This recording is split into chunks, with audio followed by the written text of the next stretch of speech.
Selama beberapa ribu tahun, para kelompok siluman selalu melakukan penyerangan terhadap kerajaan Istana Langit. Mereka melakukan penyerangan itu karena mereka tak mau tunduk di bawah aturan kerajaan Istana Langit. Di hari itu, kelompok siluman dipimpin oleh siluman kerbau mengobrak-ngabrik Istana Langit. Raja Langit dan juga jenderalnya yang bernama Dewa Erlang langsung menghalau serangan itu. Raja Langit sudah sangat marah dan ingin membunuh siluman kerbau itu.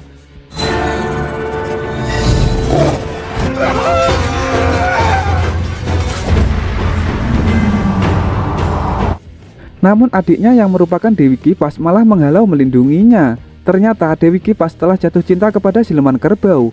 Raja Langit tak habis pikir adiknya yang merupakan seorang dewi bisa jatuh cinta kepada seorang siluman. Untuk itu Raja Langit menghukum mereka berdua dengan menghempaskannya ke Gunung Merapi yang terpencil.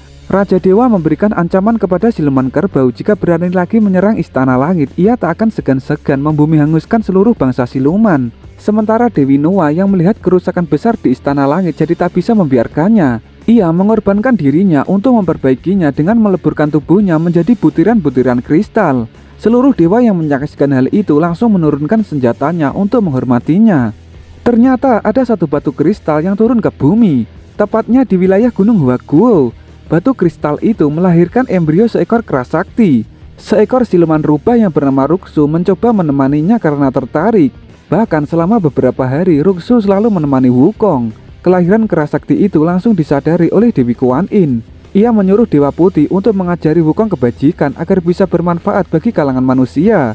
Dewa Putih mengerti dan ia pun mulai mengajak Wukong ikut bersamanya. Wukong yang kini telah cukup dewasa dan telah memiliki banyak teman monyet pun tentu langsung mau. Dewa Putih mengajarkan jurus 72 bentuk perubahan kepada Wukong. Tak hanya itu saja, Dewa Putih juga memberikan awan nimbus kepada Wukong. Saat latihan, Wukong dilatih oleh Dewa Putih bersama para calon dewa yang lain. Sementara itu, seorang penyihir hitam memberikan sebuah informasi ramalan kepada siluman kerbau. Ramalan itu berisi bahwa para pasukan siluman akan memiliki peluang kembali untuk mengalahkan kerajaan langit. Hal itu bisa terjadi asalkan titisan kristal Dewa Noa yakni Wukong bisa menghancurkan gerbang pintu selatan langit. Salah satu anggota siluman memberikan masukan untuk tak usah lagi menentang langit. Mendengar hal itu, siluman kerbau geram dan langsung melenyapkannya. Siluman kerbau ternyata belum menyerah untuk kembali melawan Istana Langit. Kembali lagi di sesi latihan Wukong. Saat latihan berlangsung, Wukong tanpa bermalas-malasan. Salah seorang calon dewa jadi sedikit menyinggungnya.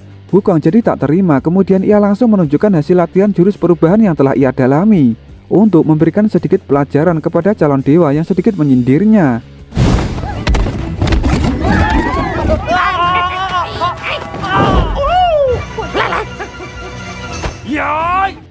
Tak disangka Wukong ternyata yang paling jago menguasai jurus perubahan itu. Melihat Wukong yang menggunakan jurus itu untuk menghajar teman seperguruannya, Dewa Putih datang untuk menasihati Wukong agar dapat menggunakan jurus kekuatannya itu untuk hal kebajikan. Setelah itu Dewa Putih meminta Wukong agar ikut bersamanya. Dewa Putih sempat memperlihatkan kepada Wukong mengenai takdir hidupnya, di mana ia bisa saja mati terkena sambaran petir, terbakar api maupun tertiup angin topan. Mendengar hal itu, Wukong jadi takut dan jadi ingin diajarkan jurus agar tak bisa mati. Dewa Putih menambahkan jika Wukong dapat selamat dari hal itu, dirinya akan bisa hidup sampai hari kiamat. Dan untuk menemukan jalan itu, Dewa Putih menyuruh Wukong untuk menemukannya sendiri. Mendengar nasihat itu, Wukong jadi mengerti bahwa Dewa Putih telah selesai melatihnya. Wukong pun langsung memberikan rasa hormat kemudian pamit untuk pulang kembali ke Gunung Huaguo. Dewa Erlang melihat hal itu. Tak lama kemudian, siluman kerbau datang dan langsung memberikan sebuah penawaran kepada Dewa Erlang. Siluman kerbau yang menebak Dewa Erlang menginginkan kekuasaan lebih mengajaknya untuk bersama-sama melawan kerajaan langit. Siluman kerbau menuturkan bahwa dirinya akan mencari cara untuk menghasut Wukong agar bisa membantunya menjebol pintu gerbang Istana Langit. Mendengar penawaran kerjasama itu, Dewa Erlang menganggukkan kepalanya. Karena ia juga sudah bosan hanya diberikan jabatan sebagai penjaga gerbang pintu selatan langit. Sementara Wukong yang telah kembali ke Gunung Huaguo melihat seekor siluman jahil. Wukong pun langsung dengan cepat menghajarnya sampai hancur. Para teman Wukong yang melihat hal itu langsung kagum karena Wukong tampak kini jadi lebih kuat.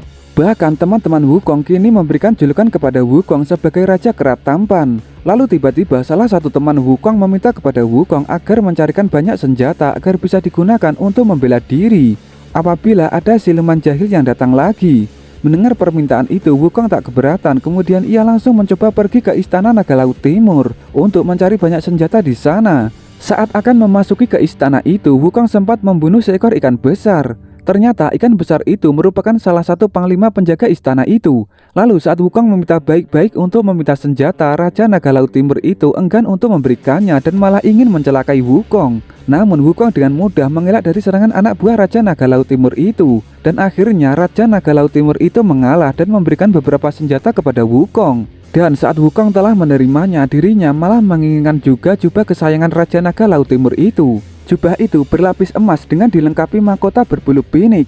Apa boleh buat, Raja Naga Laut Timur itu akhirnya mengikhlaskannya juga untuk diambil Wukong. Namun tak berhenti sampai di situ saja, saat mau pergi Wukong malah salfok dengan sebuah gada di samping istana itu. Raja Naga Laut Timur itu memperingatkan kepada Wukong untuk tak mengambilnya karena gada tongkat besar itu merupakan pengendali banjir dan laut.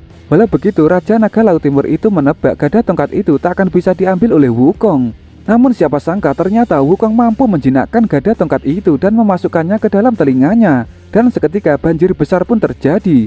Seusai itu, setelah Wukong kembali ke Gunung Huaguo, ia dikejutkan dengan kedatangan Ruxu yang telah dewasa. Awalnya Wukong tak mengenalinya. Namun setelah Wukong teringat kembali, ia langsung memeluk Ruxu. Para warga monyet yang melihat hal itu menganggap Ruxu merupakan pacar Wukong. Ruxu senang bisa bertemu kembali dengan Wukong.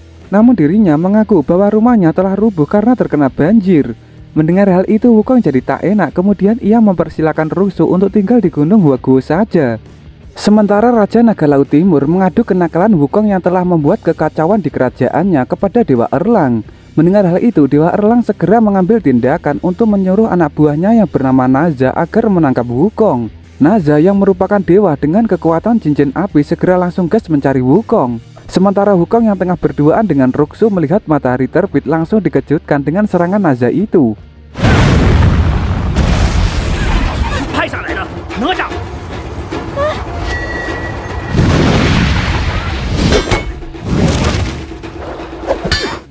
Wukong sempat terkunci cincin api Naza. Lalu siluman kerbau datang dengan membawa kipas sakti milik istrinya untuk menyelamatkan Wukong. Wukong langsung berterima kasih kepada siluman kerbau itu. Dan akhirnya mereka berdua kini jadi berteman. Siluman kerbau mengompori Wukong agar jangan mau untuk terus-menerus tinggal di Gunung Huaguo. Siluman kerbau menyarankan kepada Wukong agar pergi ke Istana Langit dan menjadi jenderal di sana. Karena siluman kerbau menilai kesaktian Wukong sudah setara dengan kayangan.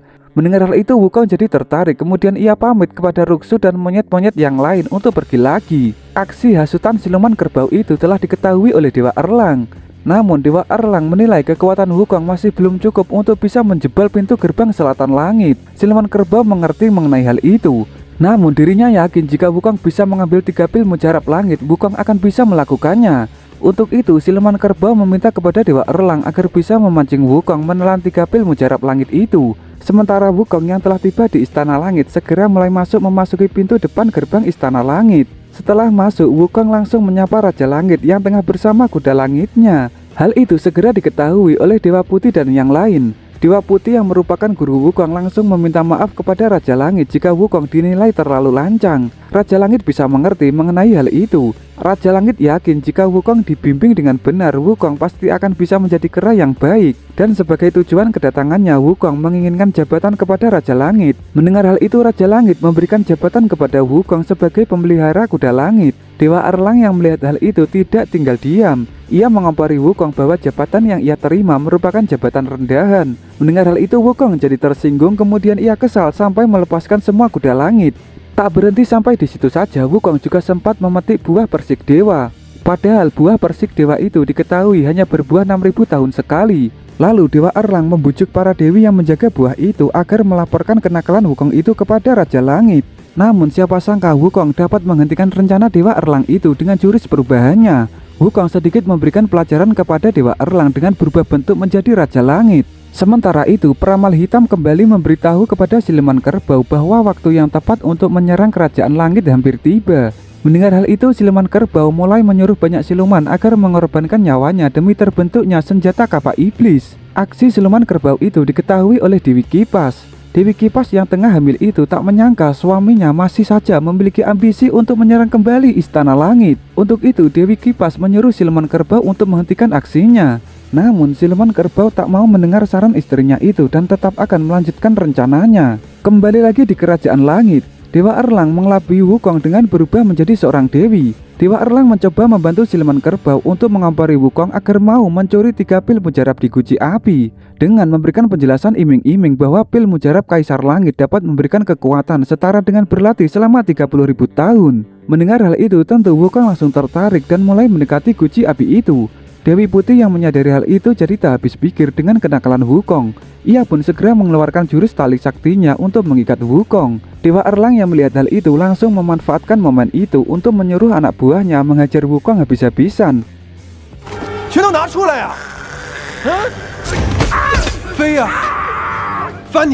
Wukong jadi tak berdaya dan akhirnya ia nekat untuk menjatuhkan dirinya ke dalam guci api itu. Wukong telah memilih takdir hidupnya untuk melawan parasnya api langit. Dewa Putih yang melihat hal itu jadi begitu sangat mengkhawatirkan Wukong. Dan tak disangka walaupun Wukong hampir hangus terbakar api guci itu, Wukong berhasil menyedot 3 pil mujarab. Seketika kekuatan Wukong langsung meningkat drastis. Wukong langsung menunjukkan kekuatannya itu untuk menghajar Dewa Erlang.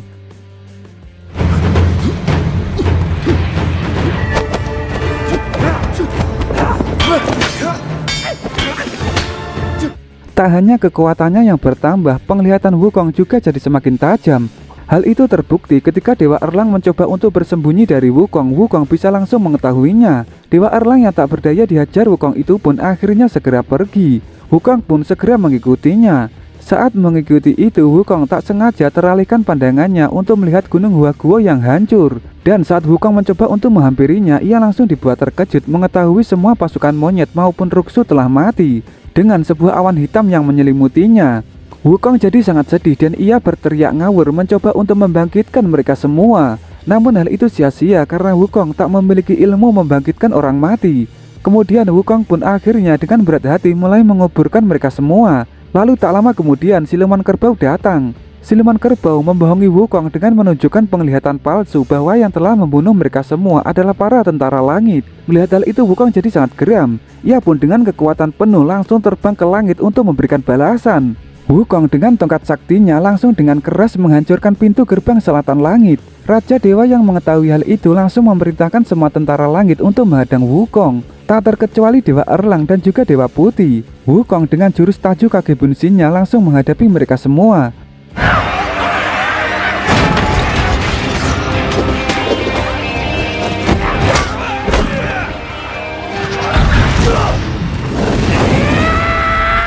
Sementara siluman kerbau segera menyusul Wukong dengan membawa kapak iblis yang akhirnya sempurna ia buat. Sementara Raja Langit langsung berubah menjadi kodam naga langit untuk melawan Wukong. Raja Langit meminta kepada Wukong untuk menghentikan aksinya. Wukong tak mau dan menegaskan kepada Raja Langit bahwa ia akan membalas dendam atas kematian seluruh pasukan monyetnya di Gunung Huaguo.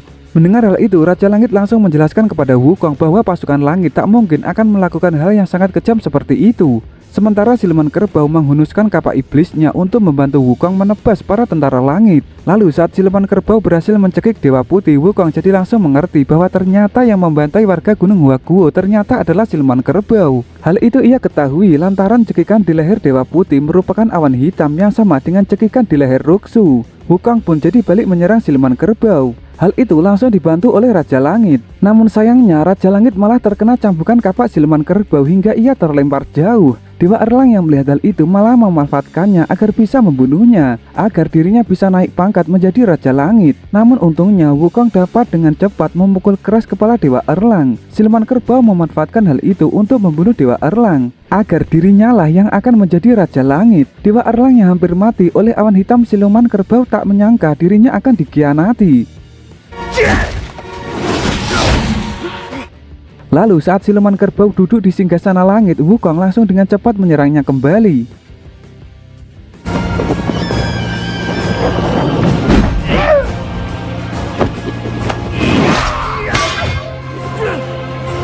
Kali ini siluman kerbau langsung berubah menjadi kodam kerbau raksasa. Melihat hal itu, Wukong pun juga berubah menjadi kodam monster kera. Lalu tak lama kemudian Wukong akhirnya berhasil mengalahkan siluman kerbau itu dengan melemparnya turun ke bumi sampai salah satu tanduknya putus. Lalu setelah itu Wukong mencoba memperbaiki satu persatu reruntuhan istana langit. Raja Langit yang melihat hal itu menyuruh Wukong untuk menghentikannya karena kehancuran istana langit itu membutuhkan waktu ratusan tahun untuk memperbaikinya. Dan tak lama kemudian Sang Buddha menampakkan dirinya. Sang Buddha memberikan hukuman kepada Wukong atas tindakannya mengobrak-ngabrik istana langit itu, dengan hukuman berupa mengurungnya di Gunung Lima Jari selama 500 tahun agar Wukong dapat merenungi kesalahannya.